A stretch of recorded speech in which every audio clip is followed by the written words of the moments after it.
Oi, gente, tudo bem? Bem-vindo a mais uma aula de Sociologia. Hoje, antes de eu iniciar a aula nova, a matéria nova que eu ia fazer hoje, eu optei por fazer uma aula onde eu vou responder as perguntas da atividade avaliativa que vocês fizeram, tá bom? Eu vou dar o gabarito para vocês hoje das 5 questões discursivas da atividade avaliativa e na próxima aula a gente vai iniciar uma matéria nova de Sociologia, ok? Então vamos lá. A primeira questão não, atividade avaliativa 10 perguntava, explica a relação dos direitos humanos com o liberalismo político e o conceito de direitos civis. Primeiro eu quero pedir desculpa que houve um erro provavelmente de escrita aqui, que saiu direitos, mas é direitos humanos, tá? E com o liberalismo político e o conceito de direitos civis. Lembra que quando eu falo sempre que a base do liberalismo político é a ideia de que todos nós temos os direitos individuais, direitos civis? Então, a partir da perspectiva lá do contrato social, onde nos trouxe a ideia de que todos os indivíduos possuem direitos dentro de uma sociedade, aí vem o conceito de direitos civis, independente do grupo social, independente do gênero, independente da raça, estou colocando raça entre aspas, porque a gente sabe que é um conceito que não deve ser utilizado de forma senso comum. Independente disso, todas as pessoas que pertencem à sociedade possuem direitos civis. E esses direitos civis, eles saem da perspectiva de que as pessoas possuem direitos políticos, direito à liberdade, direito à proteção à vida e uma série de outras coisas. O liberalismo político, ele já traz a perspectiva, ele vai além, ele vai trazer o seguinte, que todo indivíduo possui liberdade individual e possui, essa liberdade individual ela deve ser respeitada. Então você possui direitos e liberdade. Obviamente você também vai ter deveres. Por que existe uma relação com a questão dos direitos humanos? Porque os direitos humanos estão ligados à questão da proteção da dignidade humana, da proteção dos direitos individuais daquela pessoa, da proteção dos direitos civis daquela pessoa.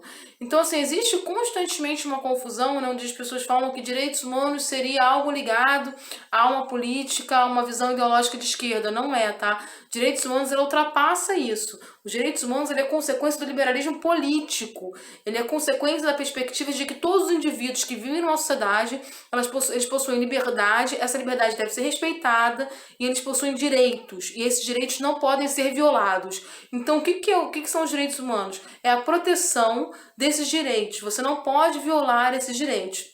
E aí, dentro da Declaração Universal dos Direitos Humanos, que surge em 1948, com a ONU, você vai ter uma série de organizações. Então, é proibido tortura, é proibido você impedir o outro de falar, tem uma série de proibições e muitas constituições vão beber nessas águas dos direitos humanos, inclusive a própria Constituição brasileira.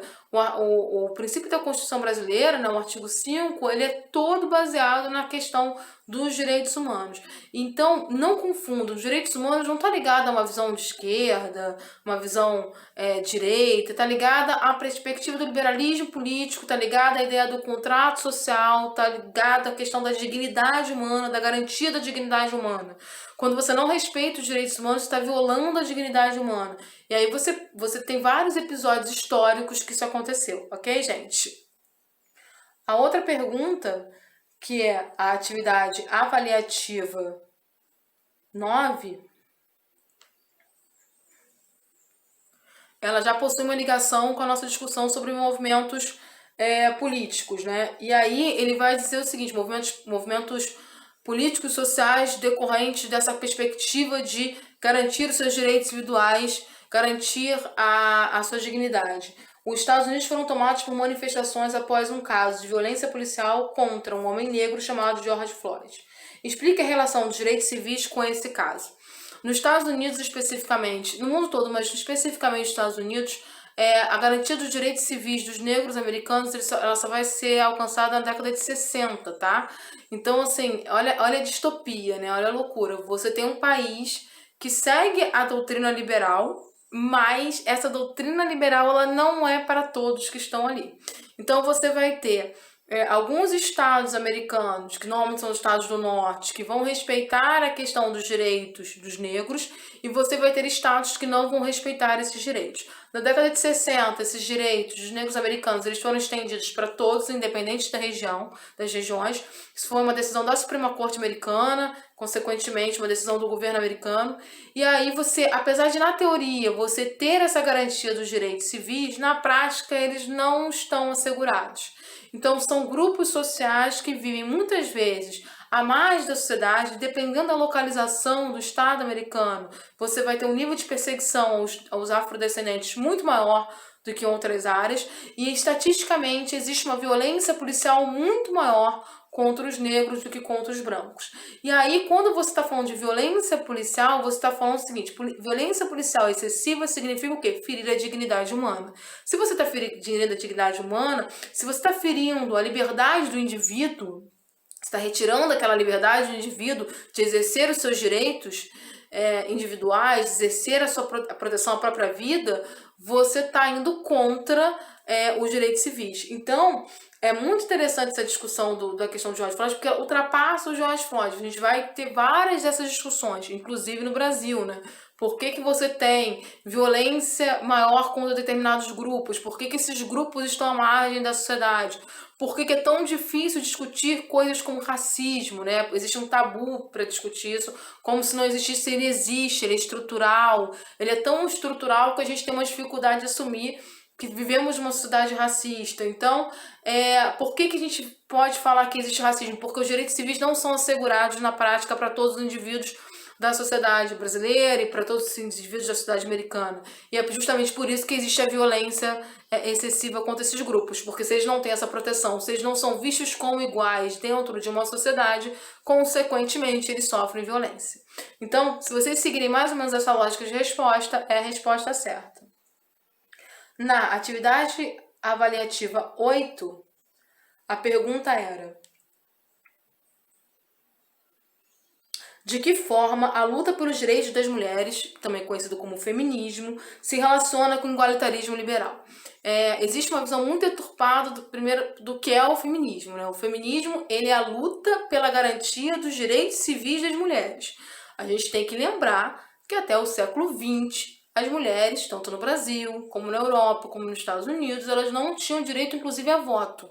Uma das características do liberalismo político, uma das características da visão depois do igualitarismo liberal, são os direitos básicos. E um dos direitos básicos é o próprio direito político. Se você tira de um grupo social o direito ao voto, consequentemente você está tirando o direito básico. Então, assim, o que é a perspectiva do feminismo? É a ideia de que as mulheres devem ter os mesmos direitos que os homens. Não é supremacia, não é uma visão onde mulheres devem ter mais poder do que homens, ou que vai subjugar os homens, não tem nada disso.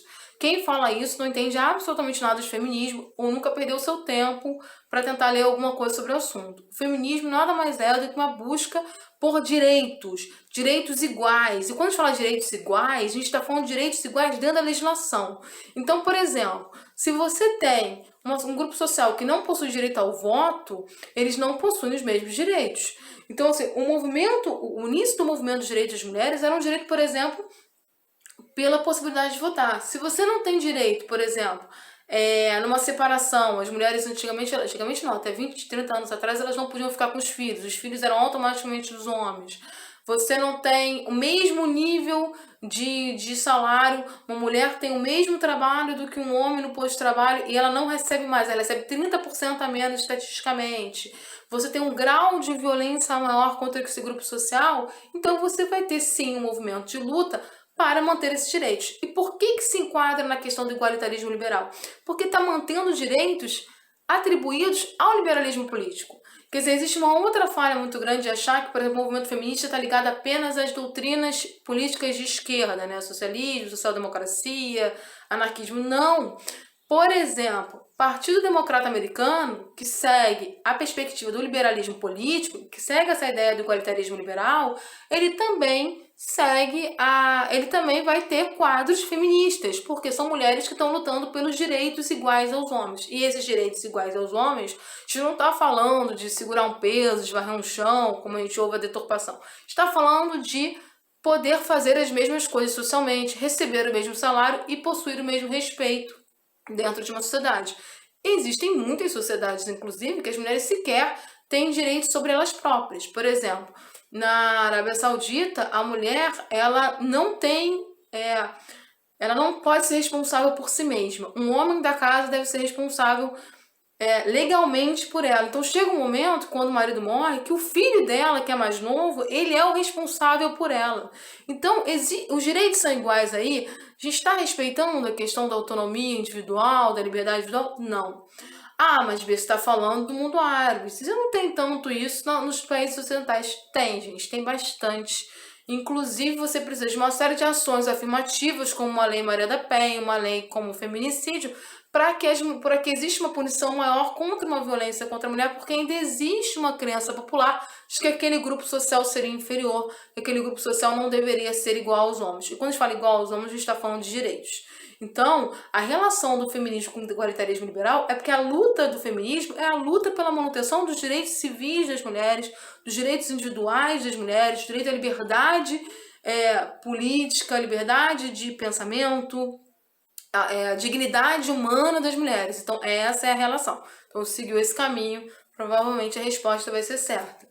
Na devolutiva 7, na avaliativa 7,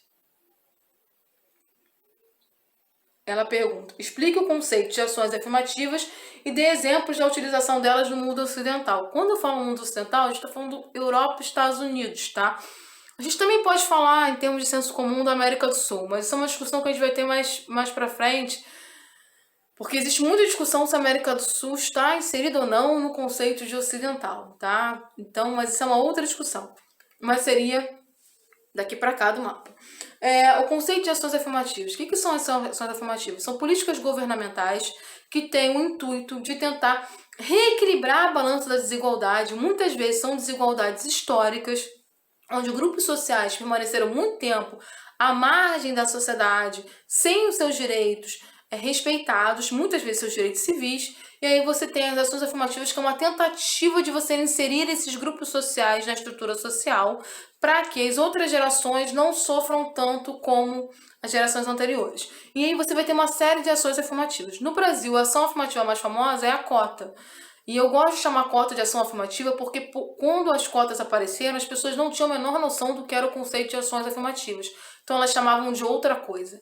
E aí, por causa disso, acabou tendo uma visão depreciativa do conceito de cotas. Na verdade, não. Existem grupos sociais, sim, que são desrespeitados historicamente. A gente não pode fingir que isso não existe. Quando eu falo historicamente, história é ciência, então é provado cientificamente que esses grupos, de uma certa forma, ficaram à margem da sociedade e eles têm direitos, sim, a esse tipo de ações afirmativas. E aí você vai ter várias ações afirmativas. Você vai ter as cotas. Existem cotas nos Estados Unidos, inclusive.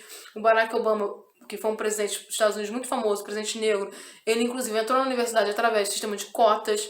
Então, é uma tentativa realmente de você resolver um problema histórico. Você vai ter legislações, por exemplo, existem cotas para as mulheres em cargos públicos, existem cotas para deficientes físicos, existem uma série de ações afirmativas, inclusive como legislações, por exemplo, leis, né, que punem mais pessoas que cometem violências contra determinados grupos sociais.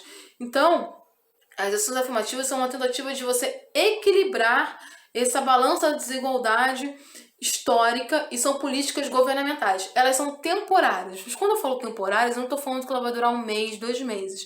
Elas vão durar mais ou menos por volta, às vezes, de 1 década, 2 décadas, 3 décadas, porque é um tempo de uma geração, 2 gerações, para tentar resolver esses problemas históricos. Porque muitas vezes problemas históricos têm 400, 500, 600 anos, né, de algum tipo de exploração, ou tem toda a história de um grupo social sendo ignorado. Então, você vai precisar, assim, de um tempo. Por que a gente fala que elas são temporárias? Porque vai ter uma hora que elas não vão ser mais necessárias. Vai ter uma hora que as ações afirmativas deixam de ser necessárias. Para fechar aqui, a avaliativa 6 explique como o movimento negro americano se relaciona com os direitos individuais, que eu acabei já falando na outra questão, que o movimento negro americano, ele é um movimento que tem uma das principais características dele é a busca pelos direitos civis, né? Ele está tentando dar direitos civis aos negros, aos afrodescendentes, porque não existia, tá? Era muito difícil, não era organizado ainda isso nos Estados Unidos. É uma luta muito ampla, é uma luta extremamente demorada, é uma luta violenta, né? Você tem inclusive o assassinato do Martin Luther King, do Malcolm X, você tem um assassinato de uma série de líderes dos movimentos, você tem muita violência nessa luta, e aí você tem o quê? Você tem uma busca pelo reconhecimento de que eles são seres humanos, pelo reconhecimento de que eles devem ter direitos iguais aos brancos americanos. Então é meio surreal a gente falar isso, mas essa é a base. Até hoje é uma luta muito grande, que apesar deles terem conseguido no papel essa legalização, na prática, como a gente vê na questão de George Floyd e de outras histórias, não existe em algumas áreas dos Estados Unidos esse respeito, essa compreensão de que negros e brancos são iguais socialmente, ok? Gente, qualquer dúvida, manda e-mail. Na próxima aula a gente vai começar uma matéria nova, ok? Beijos.